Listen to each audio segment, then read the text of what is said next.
حضور اکرم صلی اللہ علیہ وآلہ وسلم کی پیدائش سے صرف 55 دن پہلے یمن کا بادشاہ ابرہہ ہاتھیوں کی فوج لے کر کعبہ ڈھانے کے لیے مکہ پر حملہ آور ہوا تھا۔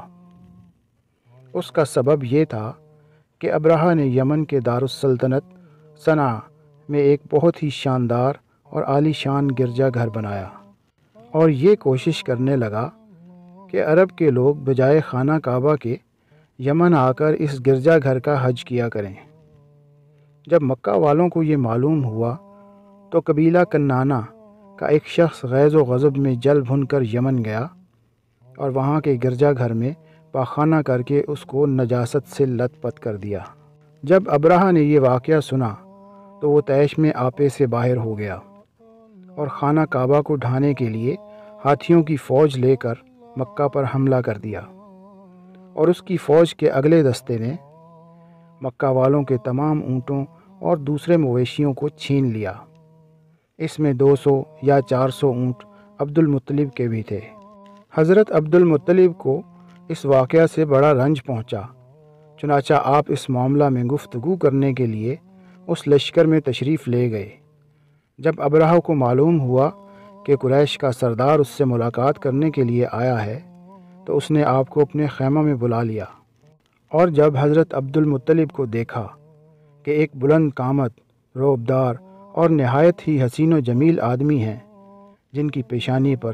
نور نبوت کا جاہ و جلال چمک رہا ہے، تو صورت دیکھتے ہی ابرہہ مرعوب ہو گیا اور بے اختیار تخت شاہی سے اتر کر آپ کی تعظیم و تکریم کے لیے کھڑا ہو گیا اور اپنے برابر بٹھا کر دریافت کیا کہ کہیے سردار قریش، یہاں آپ کی تشریف آوری کا کیا مقصد ہے؟ حضرت عبد المطلب نے جواب دیا کہ ہمارے اونٹ اور بکریاں وغیرہ جو آپ کے لشکر کے سپاہی ہانک لائے ہیں، آپ ان سب مویشیوں کو ہمارے سپرد کر دیجئے۔ یہ سن کر ابرہہ نے کہا، اے سردار قریش، میں تو یہ سمجھا تھا کہ آپ بہت ہی حوصلہ مند اور شاندار آدمی ہیں، مگر آپ نے مجھ سے اپنے اونٹوں کا سوال کر کے میری نظروں میں اپنا وقار کم کر دیا۔ اونٹ اور بکری کی حقیقت ہی کیا ہے؟ میں تو آپ کے کعبہ کو توڑ پھوڑ کر برباد کرنے کے لیے آیا ہوں، آپ نے اس کے بارے میں کوئی گفتگو نہیں کی۔ حضرت عبد المطلب نے کہا کہ مجھے تو اپنے اونٹوں سے مطلب ہے، کعبہ میرا گھر نہیں ہے بلکہ وہ خدا کا گھر ہے، وہ خود اپنے گھر کو بچا لے گا، مجھے کعبہ کی ذرا بھی فکر نہیں ہے۔ یہ سن کر ابرہہ اپنے فرعونی لہجہ میں کہنے لگا کہ اے سردار مکہ، سن لیجئے، میں کعبہ کو ڈھا کر اس کی اینٹ سے اینٹ بجا دوں گا اور روئے زمین پر اس کا نام و نشان مٹا دوں گا، کیونکہ مکہ والوں نے میرے گرجا گھر کی بڑی بے حرمتی کی ہے، اس لیے میں اس کا انتقام لینے کے لیے کعبہ کو مسمار کر دینا ضروری سمجھتا ہوں۔ حضرت عبد المطلب نے فرمایا کہ پھر آپ جانیں اور خدا جانے، میں آپ سے سفارش کرنے والا کون؟ اس گفتگو کے بعد ابرہہ نے تمام جانوروں کو واپس کر دینے کا حکم دے دیا، اور حضرت عبد المطلب تمام اونٹوں اور بکریوں کو ساتھ لے کر اپنے گھر چلے آئے اور مکہ والوں سے فرمایا کہ تم لوگ اپنے اپنے مال مویشیوں کو لے کر مکہ سے باہر نکل جاؤ اور پہاڑوں کی چوٹیوں پر چڑھ کر اور دروں میں چھپ کر پناہ لو۔ مکہ والوں سے یہ کہہ کر پھر خود اپنے خاندان کے چند آدمیوں کو ساتھ لے کر خانہ کعبہ میں گئے اور دروازے کا حلقہ پکڑ کر انتہائی بے قراری اور گریہ و زاری کے ساتھ دربار باری میں اس طرح دعا مانگنے لگے، اے اللہ، بے شک ہر شخص اپنے اپنے گھر کی حفاظت کرتا ہے، لہٰذا تو بھی اپنے گھر کی حفاظت فرما اور صلیب والوں اور صلیب کے پجاریوں یعنی عیسائیوں کے مقابلہ میں اپنے اطاعت شعاروں کی مدد فرما۔ حضرت عبد المطلب نے یہ دعا مانگی اور اپنے خاندان والوں کو ساتھ لے کر پہاڑ کی چوٹی پر چڑھ گئے اور خدا کی قدرت کا جلوہ دیکھنے لگے۔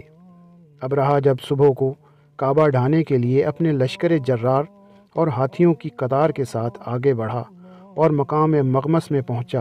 تو خود اس کا ہاتھی جس کا نام محمود تھا ایک دم بیٹھ گیا، ہر چند مارا اور بار بار للکارا مگر ہاتھی نہیں اٹھا۔ اسی حالت میں قہر الہی ابابیلوں کی شکل میں نمودار ہوا اور ننھے ننھے پرندے جھنڈ کے جھنڈ جن کی چونچ اور پنجوں میں 3 کنکریاں تھیں سمندر کی جانب سے حرم کعبہ کی طرف آنے لگے۔ ابابیلوں کے ان لشکروں نے ابرہہ کی فوجوں پر اس زور و شور سے سنگ باری شروع کر دی کہ آن کی آن میں ابرہہ کے لشکر اور اس کے ہاتھیوں کے پرخچے اڑ گئے۔ ابابیلوں کی سنگ باری خداوند قہار و جبار کے قہر و غضب کی ایسی مار تھی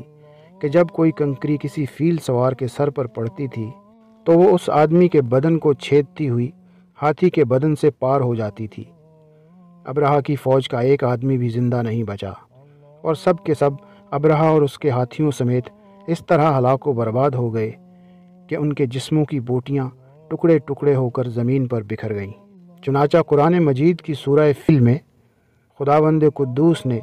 اس واقعہ کا ذکر کرتے ہوئے ارشاد فرمایا کہ یعنی اے محبوب،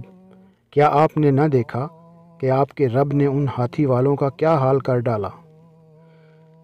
کیا ان کے داؤں کو تباہی میں نہ ڈالا اور ان پر پرندوں کی ٹکڑیاں بھیجیں تاکہ انہیں کنکر کے پتھروں سے ماریں تو انہیں چبائے ہوئے بھس جیسا بنا ڈالا۔